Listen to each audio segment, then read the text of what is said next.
యేసుక్రీస్తుని వెంబడించేవారు ఖచ్చితంగా వారి బాధ్యతను పాటించాలి. బాధ్యతను మర్చిపోకూడదు.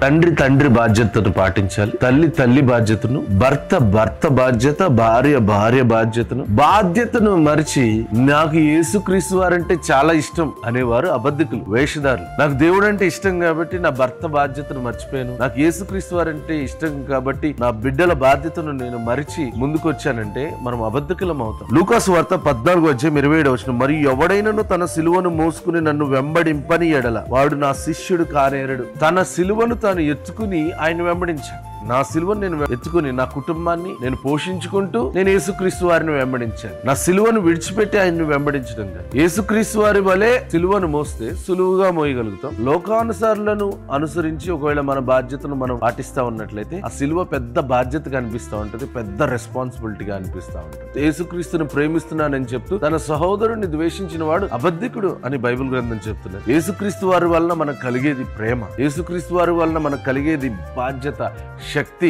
కృప. ఇటువంటివి ఈ లోకంలో డబ్బు వల్ల మనం కొనుక్కోలేం. ఆయన మనకి ఇస్తాడు. ఇన్ని రోజులు మనం యేసుక్రీస్తు వారిని ప్రేమిస్తూ మన బిడ్డల్ని నిర్లక్ష్యం చేసాం. మేము మన బాధ్యతను, భర్త బాధ్యతను, భార్య బాధ్యతను ఇంట్లో మర్చి, మరి కొన్ని పరిస్థితులు ఏమవుతాయంటే ఇంట్లో బాధ్యతలు మర్చిపోయి నేను చర్చిలోనే ఉంటాను, చర్చిలోనే అన్ని చర్చిలో ఊడుస్తాను, చర్చిలో కావాల్సిన అన్ని చూసుకుంటా ఉంటాను అని చెప్పి చర్చికి ఇంపార్టెన్స్ ఇస్తాం. అది మంచిదే, అది కంపల్సరీ చేయాలి, కంపల్సరీ మన చర్చికి రెస్పాన్సిబుల్ గా ఉండాలి. కానీ ముందు ఇంటి పైన అధికారులుగా ఉన్నప్పుడే దేవుడు మనల్ని ఆశీర్వదిస్తాడు. యేసుక్రీస్తు వారు పిలిచిన 12 మంది శిష్యులను కూడా మీరు గమనిస్తే కష్టపడే వారిని పిలిచాడు, బాధ్యతలో ఉన్నవారినే పిలిచాడు. ఈ సువార్త రాసిన లూకా గారు ఒక డాక్టర్. మరి శిష్యులను మనం గమనిస్తే జాలరులు, వారు రాత్రంతా కష్టపడగలిగే సామర్థ్యం కలిగిన వారు. గొర్రెల కాపర్లు, రాత్రి సాధారణంగా నార్మల్ కాపర్లు అయితే వెళ్ళి పడుకుంటారు, కానీ రాత్రి పూట గొర్రెలను కాచుకుంటున్నారంటే వాళ్ళు ఎంత రెస్పాన్సిబుల్.